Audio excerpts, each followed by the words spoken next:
What's up, metal and heavy music fans? It's Flight of Icarus again from metaltrenches.com. As always, if you haven't already, please do subscribe to the channel, like the video if you enjoy it, share it with others, and check down in the description for links to our social media, the email list, and our Patreon and Subscribe star.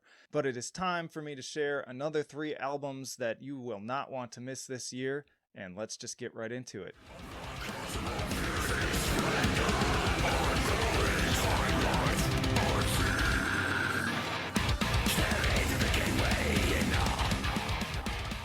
Alright, first up we've got Tampa, Florida-based symphonic blackened death metal outfit Immanifest with their debut album Macrobial via the Artisan Era. I'd recommend Immanifest to fans of Shadow of Intent, Veil of Pnath, and Mordant Rapture. Immanifest are really like the perfect union of brutally proficient death metal with symphonic black metal. Think Inferi meets Emperor. They've got these dissection-esque melodic harmonies that join forces with icy cold synths to really craft a sound that is seriously imposing. And as seems to almost be like a requirement of bands that join the Artisan Era roster, of course the musicianship gets pretty damn technical as well. There is some particularly fun within the ruinsy parts on Emissaries of Akhenaton.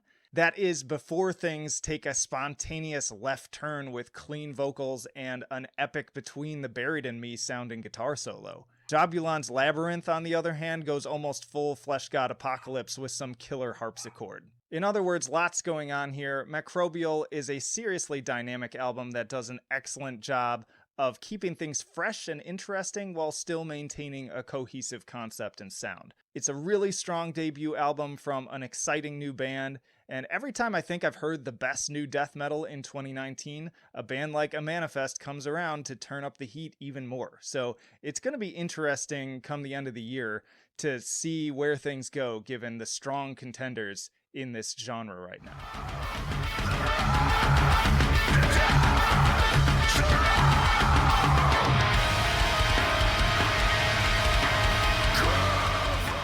Alright, next up we've got Nashville band Forest of Tigers with their first full-length I Will Die of Violence via Action Records.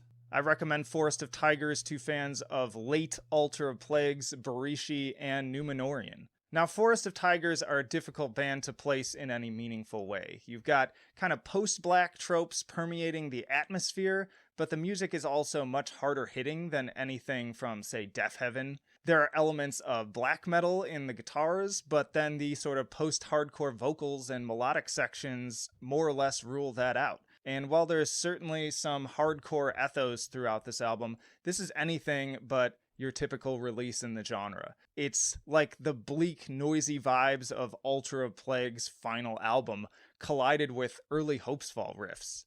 After much thought, the particular eclectic set of influences here did conjure comparisons to Barishi, but even this fails to fully capture the unique nature of their sound. It's an album that is familiar and yet foreign at the same time, one packed with crunchy, earworm guitar hooks, despairing howls, and cathartic release. Matching memorable riffs with stirring atmosphere, I Will Die of Violence is an amazing album that will haunt your mind long after listening, and Forest of Tigers have certainly caught my attention, and I can't wait to hear more.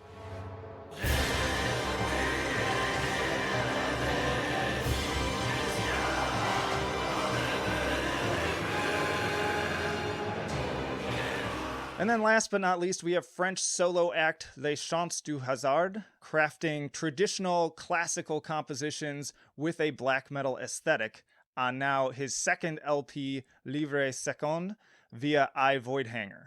I'd recommend this project to fans of Modest Mussorgsky, Sergei Prokofiev, and Richard Strauss. And I probably butchered a lot of that pronunciation, but take that, those classical composers, filter them through Ulver and Emperor, and that's kind of what comes out of this. Now, in case you missed my coverage of their previous album, this project is not your typical run-of-the-mill symphonic black metal project. While Dimmu Borgir and Karish Angren and Emperor are black metal groups first and foremost, and then take inspiration from classical music, this project is classical orchestration. from the very beginning, from the ground up. Like, that is the focus here. This is classical music, and then the black metal atmosphere and grim vocals are kind of dressing to this dark night at the Philharmonic, if you will.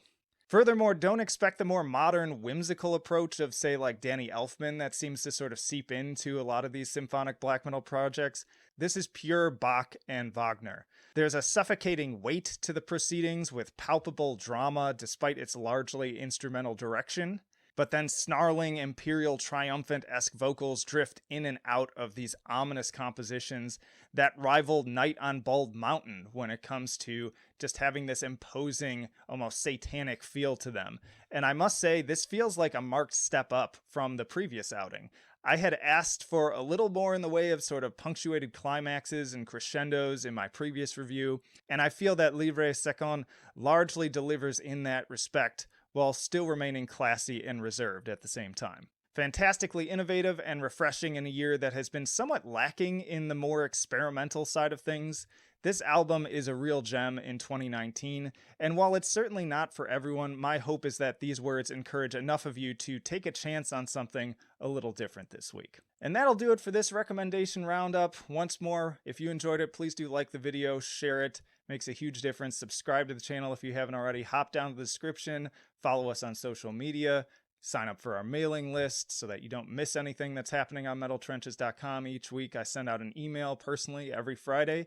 And if you continue coming back, you feel like you're getting value added from this channel, please do consider giving even just $1 a month to our Patreon or Subscribe star. But for now, this is Flight of Icarus signing off. I will see you in the trenches.